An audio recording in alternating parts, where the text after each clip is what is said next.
Le Flash Info avec le centre de stockage de la Manche. Et les agriculteurs de la Manche à Paris. Hier matin, les habitants de la capitale ont découvert un étrange convoi de tracteurs installé juste devant le palais Brongniart dans le 2e arrondissement.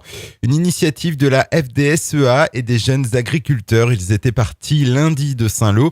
L'objectif était de rejoindre Paris en faisant escale à Caen et Évreux pour sensibiliser la population et les responsables politiques aux difficultés qu'ils rencontrent.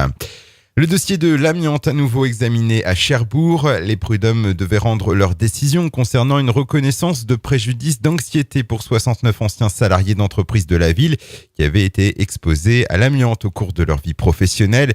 Une décision qui a finalement été renvoyée au 17 mars prochain. L'annonce a provoqué incompréhension et colère parmi les demandeurs présents dans la salle d'audience. Un trafic de pièces détachées automobiles démantelé dans le Grand Ouest. 3 hommes ont été interpellés mardi dans la Manche et en Ille-et-Vilaine. Ils sont soupçonnés de nombreux vols dans le secteur de Rennes.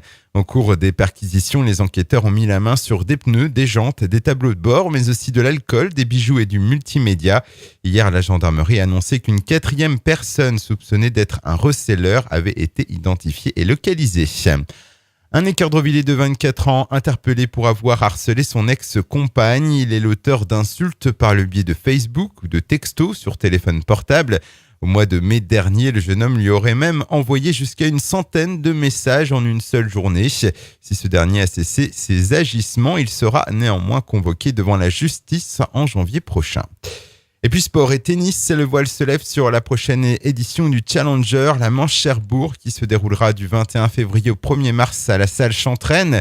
Alain Thiebaud, directeur du tournoi, ne cache pas son ambition d'avoir dans les invités 1 ou 2 joueurs figurant parmi le top 100.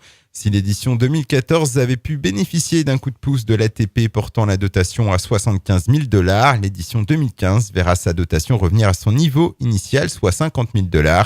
Une nouvelle qui ne décourage pas l'équipe organisatrice du tournoi. Le Flash Info vous a été présenté par Landra, centre de stockage de la Manche à Digoulville. Pour en savoir plus et visiter notre centre, 0810 120 172, coup d'un appel local.